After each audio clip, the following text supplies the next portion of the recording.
I'm Corbett Wall with DVAuction, here with your feeder flash for Thursday, February the 15th, brought to you in part by Macrocin by Mida. Granted the same label claims as Draxxin by the FDA with identical comparisons, except Macrocin is more affordable and made in North America.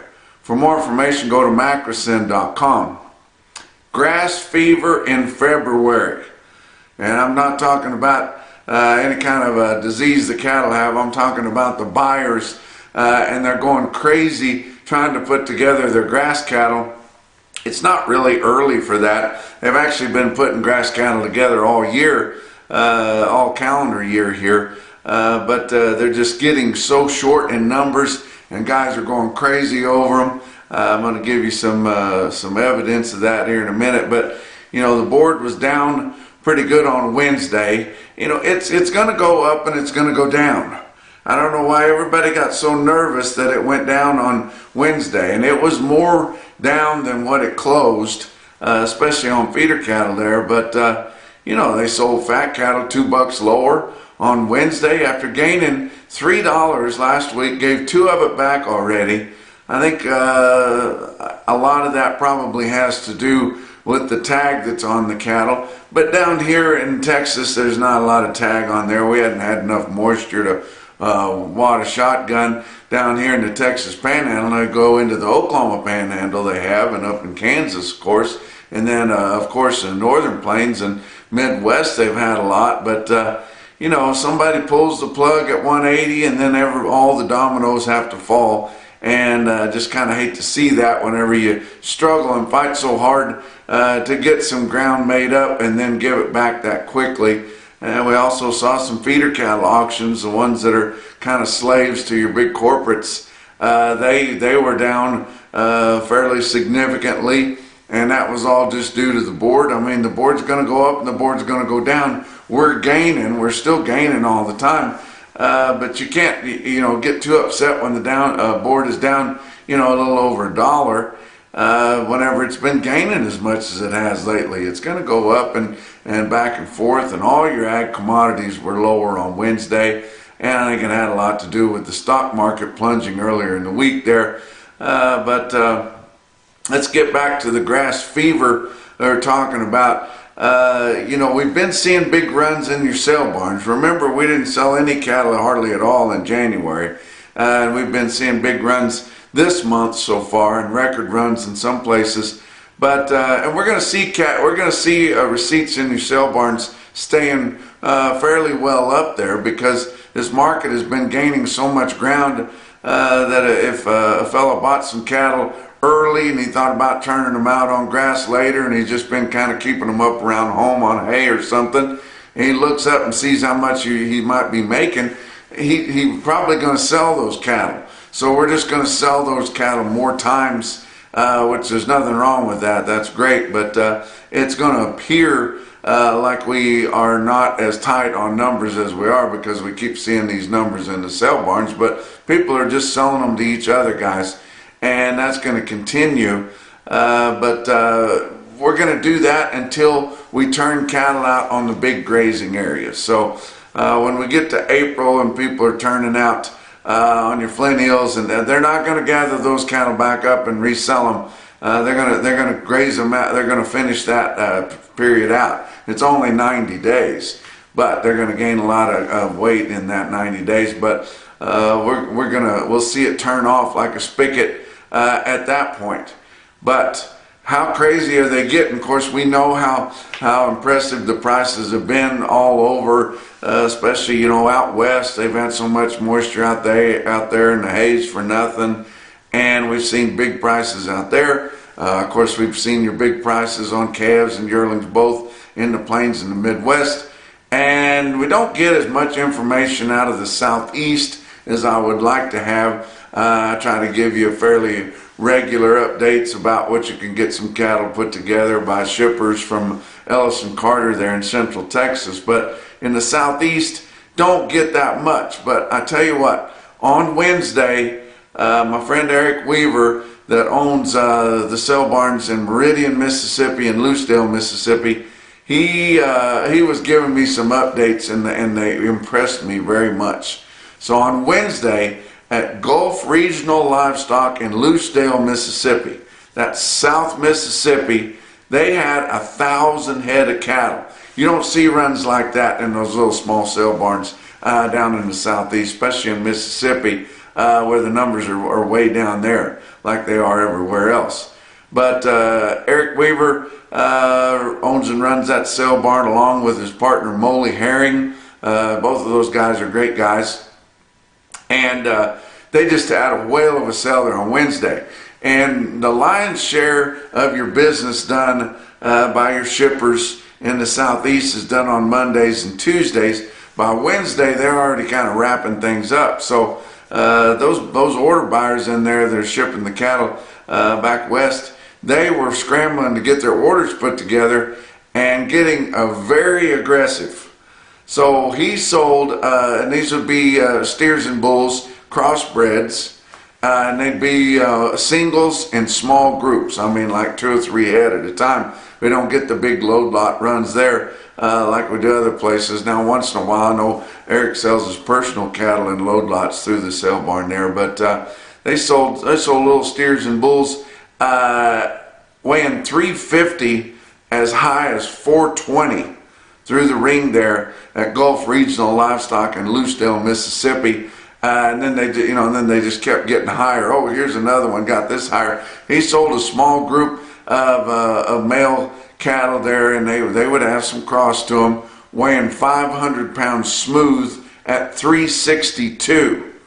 They have a hard time doing that at Bassett. I'm not sure they've done that yet at Bassett on the fanciest load of high genetic black cattle you'd ever seen in your life in the Sand Hills of Nebraska, and a 500-pound male calf. I'm not going to promise you he's a steer, because more than likely a bull, bringing 362 through those little mom and pop sales down there in Mississippi. That is very impressive. Now the sale barns, especially in Mississippi and in Louisiana and places like that, there's not as many sale barns through that country as there used to be.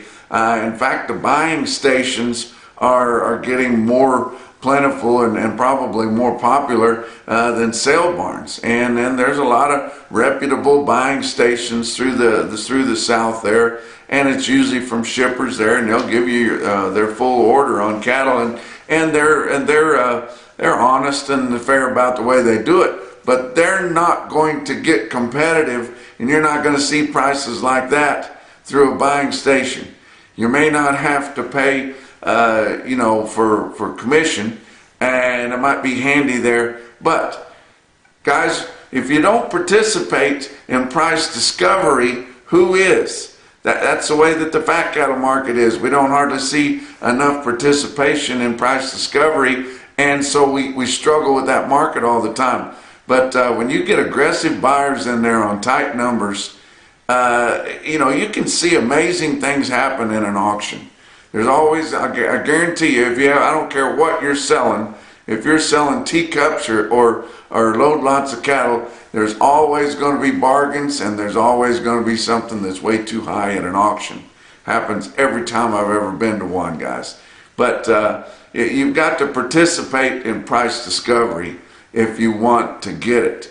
I talked to my friend Dean Edge this week. He's a Canadian, but he's a world-class auctioneer and a really good guy, one of the funnest guys I know of. And he was sharing with me some prices up in Canada, and this was out of the Rimbey, Alberta barn there, and that's Dean's hometown there up in Alberta, Canada. And he sold earlier this week, sold 41 steers, weighed 616 at 408 Canadian, and that's about 306 American dollars, weighing pretty well into your sixes there, guys. Their market is just as hot as ours, and their numbers are tight also there.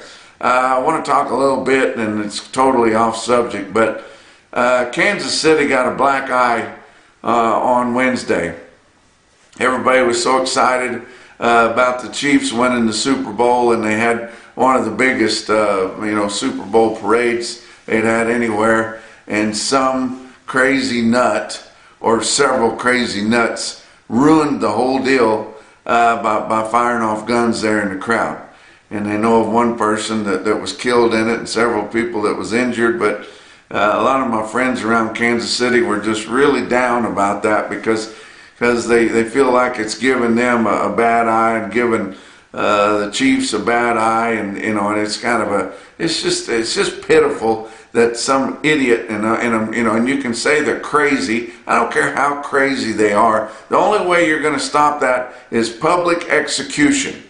And I know we'll never bring that kind of stuff back anymore because we're such a woke place. But you've got to get it through these nuts' heads that we're not going to put up with that crap. Now they're going to bring up guns again, and they're going to say, oh, we've got to gather up these guns and people shouldn't be able to have them. If they did something like that, the only people that would have guns is the crazy nuts and the criminals. I want the good guys to have guns too. And I want to have my gun to protect myself, and I want you to have yours because I trust you and your sanity. But it's just a bad deal that happened. I lived for 16, 17 years. I lived just an hour north of Arrowhead Stadium there outside of Maysville, Missouri. Kansas City, and for those of you that aren't familiar with Kansas City's a great city. It's the first city coming west that reminds you of a western city. St. Louis might as well be Philadelphia or Baltimore or something like that. But when you get to Kansas City is like Dallas and Denver, and it's a clean city. I mean, you're gonna have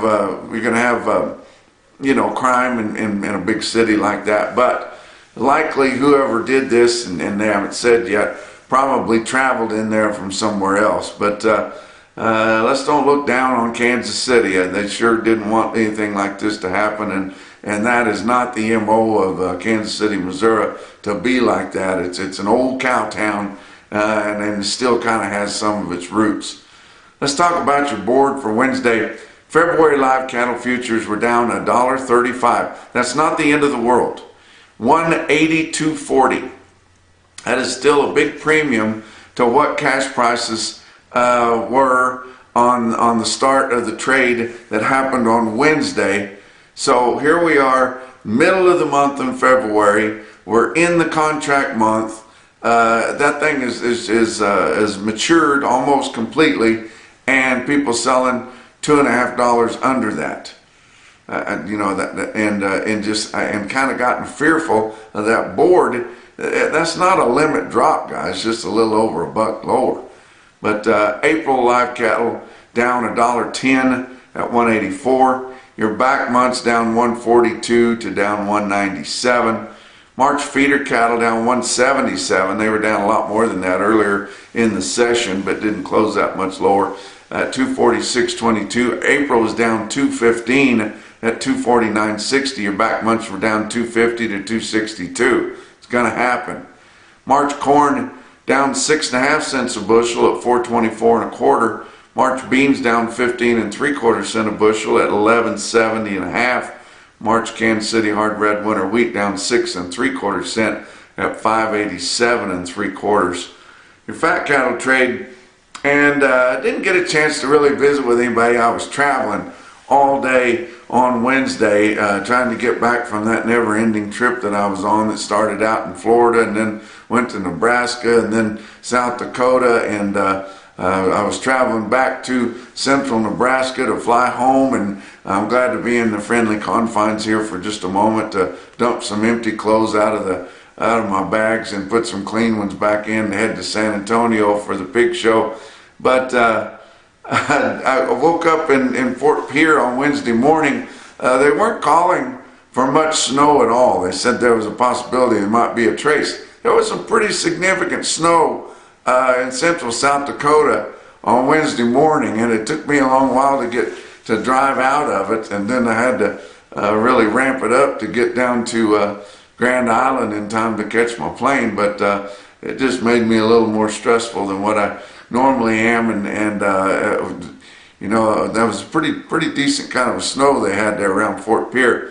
But didn't get a chance to talk to anybody much about the fat cattle. Selling them at 180, whoever started that trade had to be selling some cattle with a lot of tag on them. And so your packers are looking for anything to use as a bargaining tool. And I'm sure they started off the trade buying some cattle with a lot of tag that they didn't want last week, buying them on a live basis there at 180, and then they suckered the whole 5-area region into selling cattle at 180. They're very good at that kind of thing. They are, I mean, brilliant negotiators. And that's what they do, and they win every time, guys. But Iowa sold 2,300 head up through 2 o'clock on Wednesday. That's 3,100 head for the week. And you remember, they sold cattle at 180 on Tuesday. They were probably full of tag. But your live price in Iowa, 178 to 181. That's $1 to $2 lower. Dress price, 282 to 283. That's, you know, $2 to $3 lower there. Nebraska sold 2,500 head from 178 to 180, and then they sell some dress cattle there at 289. You know, that's a big gap there compared to what the dress trade was in Iowa. Kansas sells 12,300 head. They haven't sold that many cattle this year yet in a week's time, and they sold that many cattle early on Wednesday, $2 lower. Mostly 180 and a little bit of 179 in there. People just got scared. Texas, 3,900 early on Wednesday at 180, and that was also $2 lower. They had a fat cattle auction on Wednesday at Sioux Falls Regional Livestock in Worthing, South Dakota. A pretty active market and a lot of bidding going on DVAuction there. They are a DVAuction broadcaster, and you can watch them and bid online there at Sioux Falls Regional for all their sales. Market was steady to $1 higher. Live sales 173 to 181, and then some drug-free cattle up to 182. Box beef cutout values were mixed.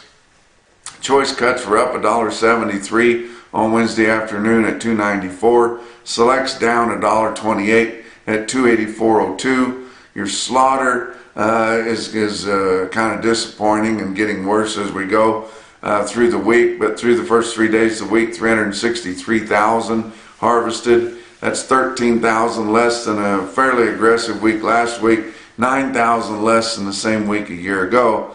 Talk about what else is going on. Still doing the punchy picks, guys. I know we were a couple days late, but we were going on.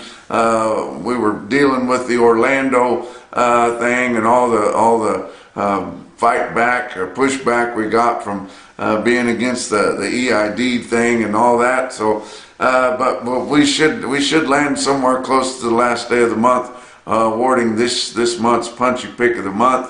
Don't forget the grand prize winner there gets a really cool prize package with some neat swag from Beaver Feed, Beaver County Stockyards, and then a whole case of Farapiece there, the revolutionary product that's scientifically proven. I'm going to stick a video with testimonials on the end of this video, and you guys can watch that.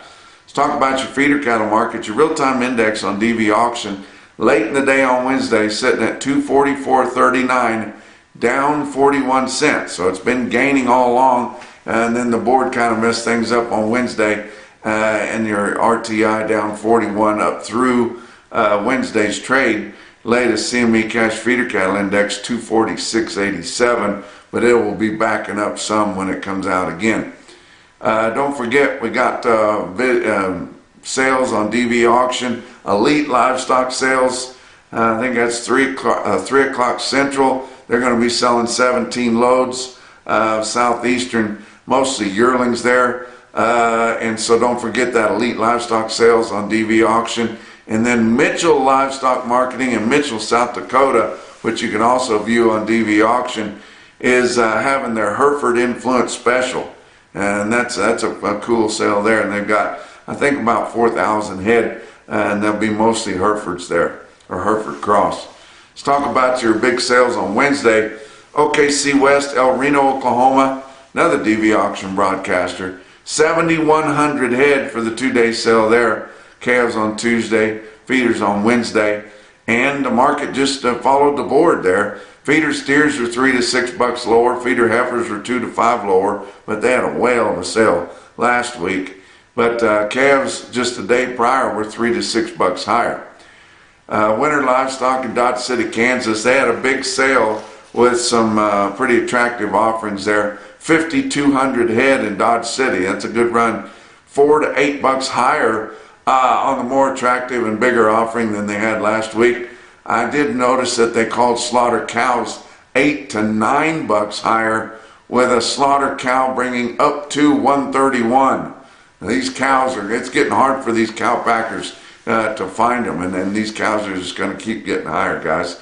Let's talk about some individual quotes from all around on Wednesday. Platte Livestock Market in Platte, South Dakota sold 63 steers, weighed 838 at 250, 250. That's an impressive quote. How about Equity Cooperative in Waukon, Iowa? We haven't talked about them for a while, but sometimes they blow the roof off the place. They sold 50 steers, weighed 986, almost a grand at 234. But the most impressive quote that I saw anywhere on Wednesday in your Macrison, no BS, top quote for the day, come out of North Arkansas Livestock. That's in Green Forest, Arkansas, guys. They had one of their specials, and they had a lot of big strings of cattle, where most weeks they would sell cattle in smaller groups, kind of like the sale I was talking about earlier in Mississippi. But they're on DVAuction. They're in Green Forest, Arkansas. Had a lot of big strings in there. They sold 125 steers in one whack, weighed 596 in northern Arkansas for $3 a pound. And that's your feeder flash for Thursday.